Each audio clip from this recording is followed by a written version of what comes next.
Amusement parks are meant to be places of fun, thrills, and unforgettable memories, but sometimes the pursuit of adrenaline takes a tragic turn. While most accidents are freak occurrences, there have been some deaths so baffling, careless, or downright ridiculous that they leave you scratching your head. From ignoring basic safety rules to bizarre mishaps that no one could have predicted, these stories prove that even in a place designed for laughter, danger can strike in the most absurd ways. Here's a look at 5 of the most stupid amusement park deaths ever recorded, each one more shocking and confounding than the last. On the 15th of April 2004, 16-year-old Hayley sadly died on Hydro, a log flume located in Oakwood theme park in Wales.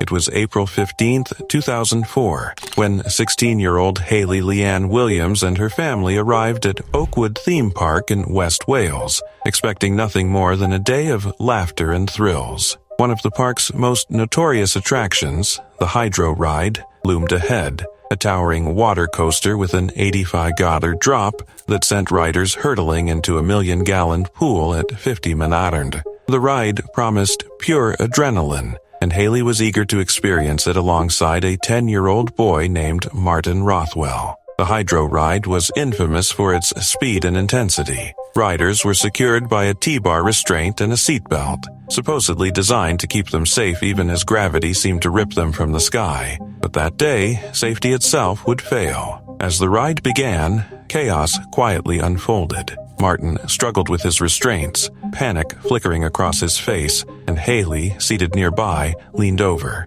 trying to help him. In an instant, the unthinkable happened. Both children were thrown from the ride. Martin plunged into the water, emerging with only minor injuries. But Hayley's fall was catastrophic. She dropped nearly 100 feet. The wind ripped from her lungs into the pool below. The scream that followed is something witnesses would never forget. Emergency responders raced to the scene. Hayley was airlifted to a nearby hospital, but nothing could reverse the horror of that day. By evening, she was gone. Martin, trembling and pale, survived. But the image of Hayley's fall would haunt everyone who saw it. Investigations revealed the grim truth. The safety restraints, the very systems designed to protect riders, had not been properly checked. Oakwood's staff had routinely ignored essential safety protocols, leaving visitors exposed to unimaginable danger. Nearly 88% of riders that day had been improperly secured. CCTV footage confirmed the routine negligence. In 2006,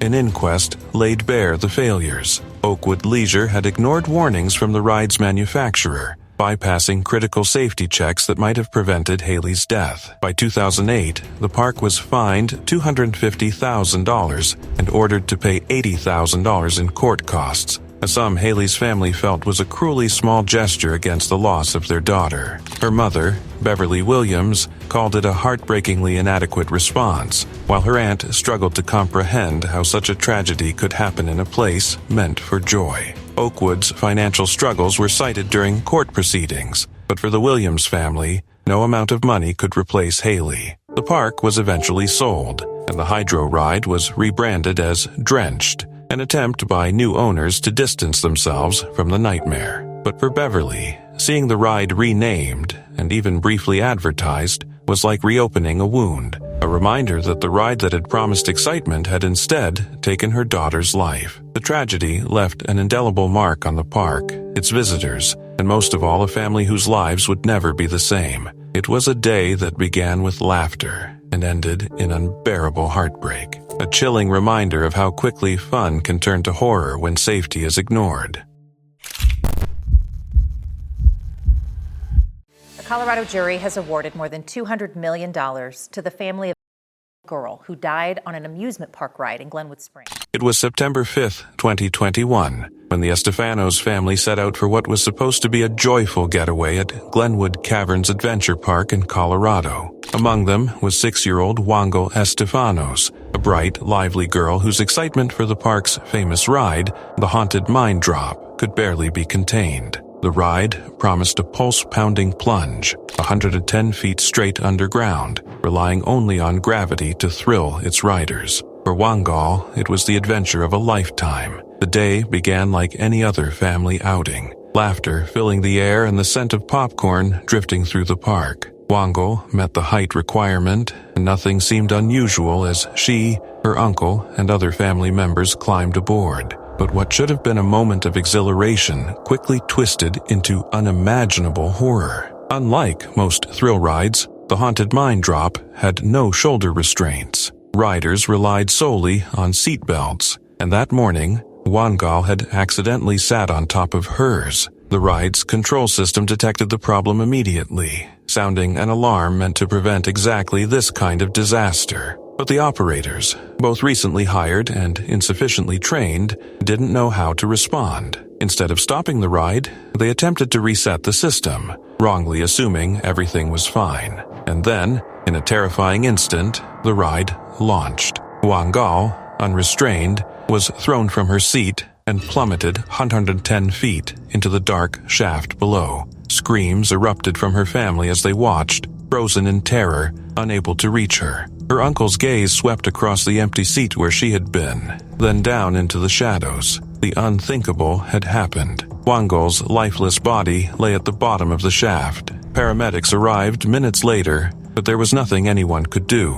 Investigators would later reveal a shocking pattern of negligence. The ride operators had been trained too late and too briefly to fully understand the Haunted Mine Drop's safety mechanisms. Warnings had been ignored for years. Patrons had repeatedly reported seatbelt problems, including incidents nearly identical to what took Wangel's life. Emails were sent, complaints filed, but the park's promises to retrain staff were never documented, never reported, never acted upon. For Wangel's devastated parents, grief turned to outrage. They filed a lawsuit accusing Glenwood Caverns Adventure Park of negligence, insufficient training, and failing to prevent a tragedy that could have been avoided. Their lawyer urged anyone who had experienced similar safety issues to come forward, hoping that by holding the park accountable, another family wouldn't have to endure such heartbreak. The park's founder, Steve Beckley, expressed sorrow and pledged to review safety protocols with experts and officials.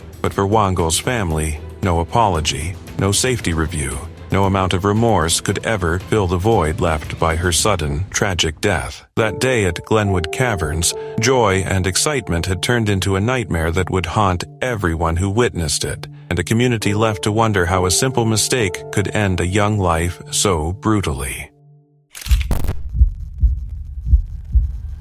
On September the 12th, 2014, 8-year-old Adeline Leong and her mother visited the Great Adelaide Show for a day out together whilst on a vacation in Australia. It was a warm September day in 2014 at the Royal Adelaide Show, one of South Australia's biggest annual events. Families wandered through the vibrant fairgrounds, laughter and music filling the air, unaware that tragedy was waiting in plain sight. Among the visitors was 8-year-old Adeline Leong, visiting from Malaysia with her mother. Her eyes sparkled with excitement as she approached one of the park's most extreme rides, the Air Max 360, a massive spinning contraption known for hurling riders at over 100 km/h. Adeline was just 137 centimeters tall, slightly under the manufacturer's recommended minimum height of 140 centimeters, but the operators had set the ride's limit at 120 centimeters, a decision that would soon prove catastrophic. A ride attendant checked her harness, but communication was difficult due to a language barrier. With a thumbs up, the ride began, spinning faster and faster, the world around her turning into a blur.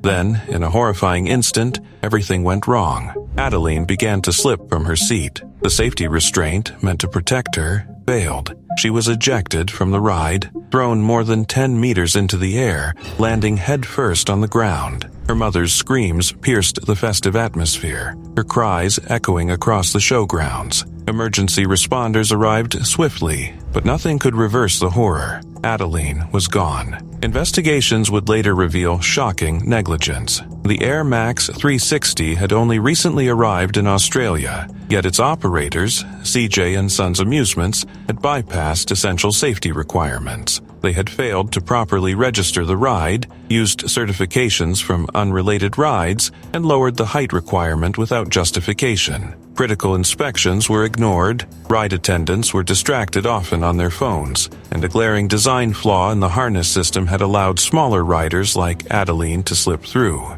Warnings had already been issued. Just months earlier at the Royal Melbourne Show, the same ride had been involved in multiple incidents, with over 20 injury reports filed in 3 days. Children had suffered head, neck, and chest injuries, yet no meaningful action was taken. Deputy State Coroner Ian White later expressed his outrage, stating plainly that Adeline's death was entirely preventable, a tragedy caused by operators prioritizing profit over safety. For Adeline's mother, grief was overwhelming. Losing her only child left her shattered, haunted by the knowledge that this nightmare could have been avoided if proper safety rules had been enforced. Despite the overwhelming evidence of negligence, CJ and Sons Amusements faced limited consequences. Financial troubles and debts meant the fines imposed were never fully enforced, and the family's compensation was capped far below what it should have been. The Air Max 360 was permanently closed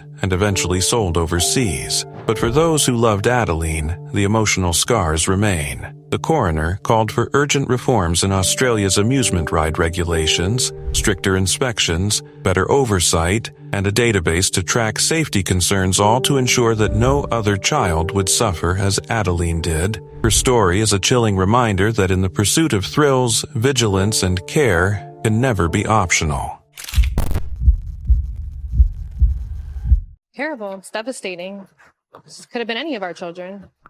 Trying to make sense of a tragedy. We're now learning the identity of the young girl killed in an accident on a ride at a fall festival. It was October 12, 2019, a crisp autumn evening at the Deerfield Township Harvest Festival in Cumberland County, New Jersey. Families strolled among colorful booths, laughter and music blending with the smell of fried treats in the air. Among them was 10-year-old Haley McMullen, a bright, vivacious fifth grader at Deerfield Township Elementary. Known for her infectious laughter and radiant smile, Haley was full of life, excited to spend the evening with her family and friends. By 6 p.m., Haley and her friends decided to ride the Extreme Super Sizzler, a spinning attraction that hurled passengers around at dizzying speeds. What began as a thrill-filled adventure turned into a nightmare in seconds. Witnesses later described the moment with disbelief. Haley was suddenly thrown from her seat, caught in the unforgiving machinery as panic rippled through the crowd.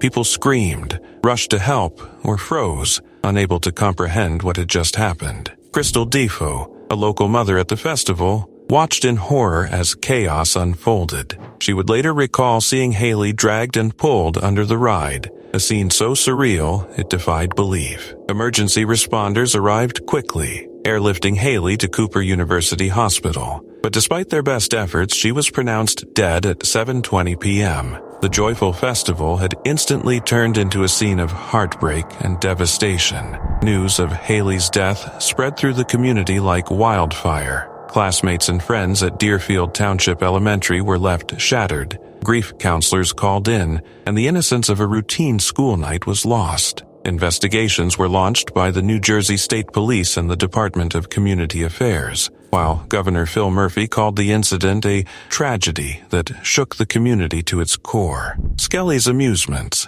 the company operating the ride, expressed sorrow, insisting they were cooperating fully with authorities. Yet the questions remained. How had a ride that passed safety inspections just days earlier ejected a child? Was it a mechanical failure, human error, or something more sinister? Eyewitnesses, including Crystal, remained haunted by what they had seen. "We saw it happen right before our eyes," she said. "The chaos, the screams, it's something you can never forget." Her son, who attended the same school as Haley, was left traumatized, replaying the night's horror in his mind. For Haley's family, the loss was unbearable. Her mother, Amanda McMullen, could barely speak through her grief. Her father, Chris McMullen, an officer with the Salem City Police Department, struggled with the unimaginable pain of losing his child. The community rallied around them. Funeral expenses were supported by the Salem Police Officers Association, and a GoFundMe campaign quickly raised over $1,000, but no amount of support could fill the void. On October 18th, hundreds gathered at Maratha Baptist Church in Millville to honor Haley, yet the sorrow was palpable. The festival, once a place of joy and tradition, had been forever shadowed by tragedy. For Haley's family and friends, life would never be the same. The memory of that night, the terror and the sudden loss would linger in their hearts forever.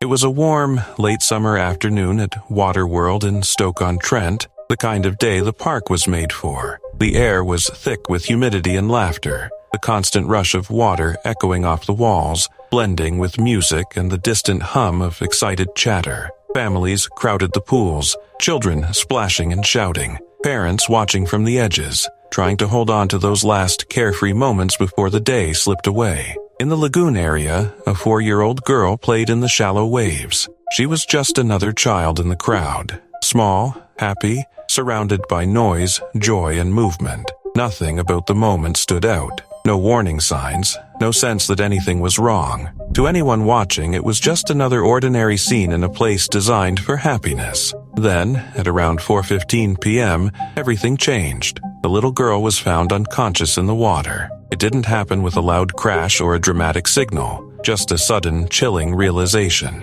One moment, she was part of the crowd, and the next, something was terribly wrong. In an instant, the energy of the entire space collapsed. The laughter stopped almost unnaturally, as if the room itself understood what was happening. Music faded into the background as panicked voices cut through the air. Lifeguards rushed in without hesitation, their movements urgent and precise. They pulled her small, motionless body from the pool and laid her onto the cold, unforgiving tiles. CPR began immediately. Orders were shouted. Hands moved quickly. Every second mattered. The scene became a blur of desperation. Compressions, breaths, frantic coordination. The kind of chaos where time feels stretched and broken all at once. Around them, parents reacted on instinct. Some grabbed their children tightly, pulling them close, turning them away from a moment no child should ever witness. Others stood frozen, unable to process what they were seeing,